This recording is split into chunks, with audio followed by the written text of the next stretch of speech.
Welcome back to the Try You channel, and I was going to say we don't give a soupy cocksucker, but we had a faux pas. Take two, a soupy cocksucker, what you had for lunch.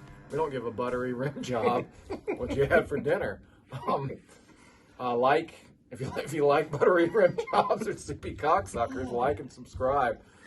Stefana's back there wincing for some reason, and I don't understand. A buttery rim job? That sounds delicious. Butter that muffin? Yeah, I didn't say a rancid rim job or putrid? Yeah, putrid, dry, buttery. I know, but anytime you mix an asshole with dairy, I don't know if that would be... Well, now you're ruining it. You mean like dairy from The Outsiders? That's Patrick Swayze. Well, at least we're back to a movie now. Yeah. We're going to have a cooking show for a second. Oh, yeah, we were. You know there's a French word for, or maybe, yeah, I think it's French for when you put so much butter on the bread that your teeth leave a indentation into the butter. What? Where did you learn that? You ever give yourself a hand job with butter? No. See, we got the hand job in already. We got the hand job in. Who did you talk about whose dad recommended the ham in the mic or the? Oh, that was Preston's uncle. In the Preston's uncle, hot ham, yeah. And he said he tried it. I think any good uncle would recommend for you to fuck some ham. I don't have an uncle that ever did that for me. I think that would take the guilt out of a lot of your further sexual experiences if that's okay by your parents. But you never know. He also, one time, he said, this was when we were in our 20s, he said he was getting into his dad's vitamins and he found a gel cap. And he said he was breaking it up. And he was serious. He called me and said, you got to try this. You have to try this. And he's like, I think it was vitamin D he was crushing up and using as a lubricant. And then at the end of the conversation, said, my dad would kill me if he knew what I was doing with his vitamins. But we need to get to the movie.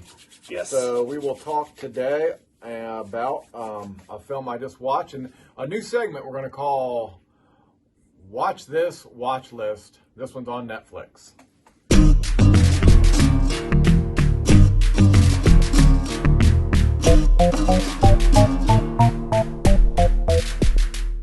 All right, I'm back. And Neil's back. Do we introduce ourselves? I'm Neil. Okay. I'm Rob. Rob with the new Ronnie. Yeah, we talked about the Ronnie in the last video, and just for posterity, how long do you think I can hold this pose? All right, we're going to talk today about American Honey on Netflix. Not the whiskey, the movie. Not the whiskey. I highly suggest watching this one, right? Yep. Best thing I've seen in quite a while. Best thing I've ever seen. No, it's really good.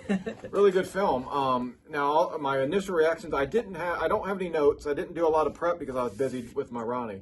I had to grow it, and then I had to groom it. And, these Ronnies make you really horny. I brought you something to help with the grooming of the Ronnie. Oh, that will help. Ronnie comb. That's a nice Ronnie comb. Yeah. See, my Ronnie, it'll make you just unnaturally horny, and you can't get a lot of work done. But American Honey, one of my initial reactions to it, I mean, there's some really just kind of gross and just terrible things that happened to this girl at the beginning of the movie. I won't want to give too much away, but the music at first was kind of getting on my nerves. Yeah. And I didn't like a lot of it, but then I thought these kids in the movie, they would, that's what they would be listening to. This is how they'd be acting. A lot of kids I went to high school with that made me not like a lot of things about high school. They portrayed. I thought it was Harmony Korine, I think is how you pronounce it. The guy that did Kids and Spring Breakers. I looked it up. I thought it might be him. And I like his movies. Beach Bum with Matthew McConaughey was the most recent I saw. It was really good. Oh yeah, you recommended that. I haven't seen Spring Breakers, but Kids when we were in high school was huge. Oh, you should watch Spring Breakers. It's got this gritty, raw feel that this American Honey does, and the camera work we spoke just briefly about. There was a lot of showing the sunsets, and it was kind of I think it was like they're getting out into the open country and life and kind of escaping a lot of their problems. In a way, but it wasn't that great of an escape with they're selling magazines door to door. That would be awful. Yeah, I got a cult vibe from it, and I'd like to get the perspective from somebody younger, maybe like 21 or something, watching it to see if the music had a different effect for them, and it also made me to just keep thinking something real bad was gonna, like horrible was gonna happen. I did too, but I think the really horrific thing kind of happened at the beginning. Yeah, and it was a lot of escape, but I mean, it's not an escape into a paradise by any means. It's kind of an escape into just a lesser maybe of the evils that the main character she goes through to, you know, it's kind of a runaway, really. Yeah, well, it's funny you say runaway. I know you're not a Springsteen guy, but they do play a Springsteen song when she's in the truck with that guy. Don't they? And it made me think of a Runaway American Dream, because her and the other main character, played by Shia LaBeouf, I don't know how to say his last name, Shia LaBeouf. LaBeouf, that's French for hand job. We got another one. Anyway, he's awesome. Yeah, the main he's really actress, good. she's really awesome. But they ask each other what their dream is, you know, and then I thought that was a big focus when they transfer from the real rural, poor, impoverished areas to the really rich suburbs of Kansas City, and then they go further out west, and the cinematography, like you said, kind of expanses towards getting away from all the kids that they recruit to be on their team seem like they come from really fucked up. Absolutely. I think that's the only way they could get somebody to do that. Yeah. And the movie was true to that. It had just a realistic feel to it the whole way through.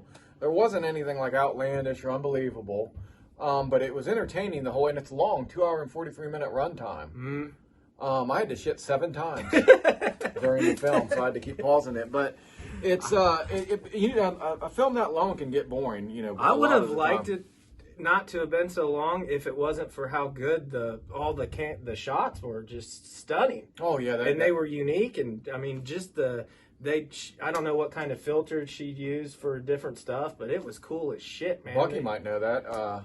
So we'll ask him whenever. Yeah, but just showing the street lights and the sun, and then storms, and then landscapes with the oil drilling, and just different ways to portray the emotions of the movie, and all the little segments or adventures, if you want to call them, that she goes on. They were all entertaining and interesting. And you're right, there was like this impending sense of doom, because for me there was when she's going down to the basement with those cowboys. I was like, oh man. Well, I thought right then, I don't want to spoil too much, but I thought there was going to be some terrible violence. I did too. I thought the door was going to slam, and it ends up, and I guess that's a sign of a good movie. You think it's going one place and it goes totally different, and then that scene ended.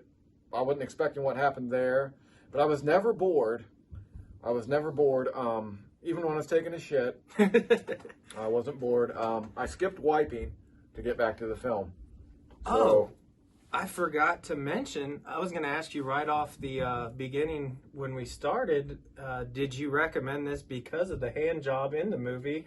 And then I was like, oh no, this movie, when I started watching, I was like, it can't be because of the hand job, because this is a great fucking movie. Remind me of the hand job. That's when they go out to the oil workers. Oh, yeah. And she gets paid. The reason I wouldn't recommend it for that, because it's an unfinished hand job. He has to end up doing the self-hand jobbing. Yeah. It wasn't that great of a hand job. But I wasn't surprised there was a hand job in there, but then I was surprised how fucking great this movie was. And then when I went back and looked at the director, she's won a lot of awards at Cannes for her movies. She's I'm gonna delve into her other stuff. The hand job, because we can't get enough of those. But I thought that scene might take a turn like Boogie Nights, when he says you shouldn't do that shit, donkey dick.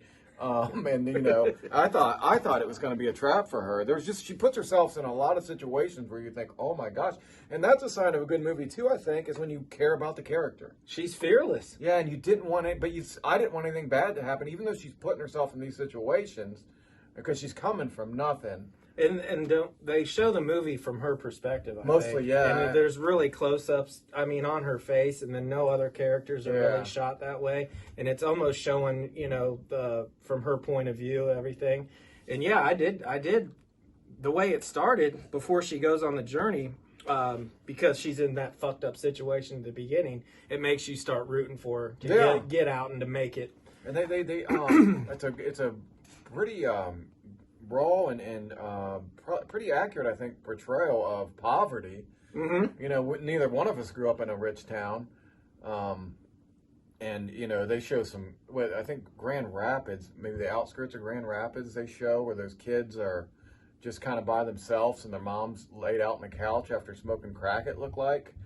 Oh, yeah, that's when they talk about the dead Kennedys, and she goes and gets groceries for those kids. Yeah, and it's a pretty accurate looking portrayal if you've ever been unfortunate enough to see, people on hard drugs and the effects that it can have. And anybody, well, I think anybody in America has probably seen that, small or big town.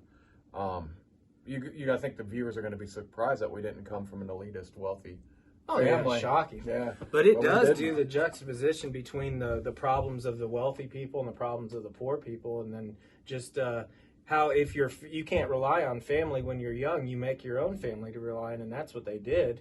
And the family that they chose to rely on was just as fucked up as a... Yeah, they were essentially a family. Yeah. One thing that you just reminded me, when they went off into the richer suburbs, and the kids started talking, and it reminded me, it put me right in mind of hanging out with, like the kids that made kind of in high school, like made weed or beer drinking, like their whole identity. And the dialogue is just, just so stupid, I guess, and just, oh, look at that. That house is fucking nice. Then I thought, though, now our age, we would say something like, I wonder who the landscapers are, So it's just as dumb. The kid that skateboards, he's like, I'd put a skate park in the middle, the front, the back, and it shows, but they do take care of each other by getting each other high, it's like the little presence of here, here's $10, here's a joint, here's some vodka, pass it around. It's that sense of family. But now that I'm older, I sensed it as almost like a cult, it was. They preyed on him, and they, even in the film, they have that Shia LaBeouf's character.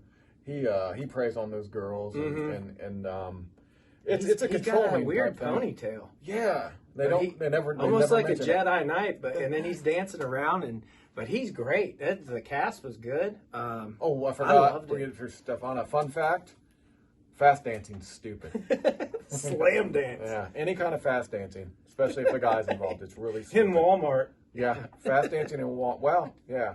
If I go to fast dance, Walmart's a good place, but I say just don't do it. What'd you think about they do a lot of camera shots on the bee, where she gets the bee out of the swimming pool. Do you remember that? A little bit. Really cool. The sun's and then she saves a bee from that house and lets it go, which I kind of got, like an Eastern philosophy, religious tone from her trying to save animals, and then towards the end where she goes in and kind of baptizes herself in that real dirty water, and they're playing like a Christian type song where they're jumping over that fire pit. Yeah, that was a little, it's unresolved. I think when you're talking about the bees and stuff, I think it is showing a very nurturing character. And the dog too. They take the dog. And she does it for pet. the kids. Yeah, her specifically. Some of them are, but then they set them up with some just crazy violence when they fight each other for no reason. Oh, and yeah. They really hurt each other. So it doesn't get unrealistic to where this would be like a great situation for anybody to be in. But I think what you were talking about shows, a character's resilience, and she's still a really good person at heart after what she's been through. And I think that makes the movie compelling and her character compelling, and it's something worth watching. Now, check it out, I'd say. This is it. Like I said, this is one of the best movies I've watched in quite a while. I don't know what year it came out, but man, it's... I don't either. I did watch... I highly recommend it. You haven't seen Coming to America? Not yet. We did talk about that one. And now, after your review, I don't know if I'm going to watch it. I don't know. There should have been... If they would have just turned that into a cage fight or some violence, maybe. There was none of that. But yeah, American Honey...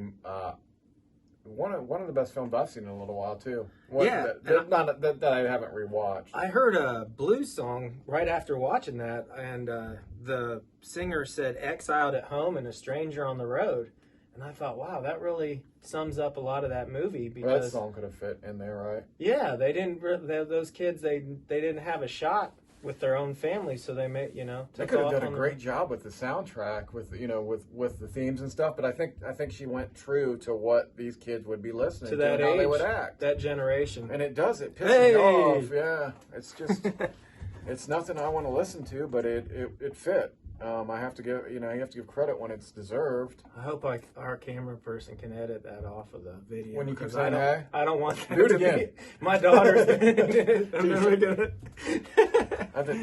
Is that fat? Does that But the fasting music too? wasn't like that when we were younger. That's new. That's really contemporary stuff that I don't know about. So I think there was stuff like that. My daughter's 17 and she listens to that a lot. So. Well, that kind of sounds like when you keep saying "Hey," it reminds me of Onyx. Or no, Hip Hop Hooray. Who's that? Naughty by Nature. Yeah, I love that song. That came out in like 8th grade. We used to, or 8th or 9th grade. So you do like it. You do like it. Yeah, you're naughty by nature. The camera person is telling us to wrap it up, and that makes me want to talk some more a little bit. But, all right, come to try you. Watch American Honey. Tell us what you think about it. All right, bye.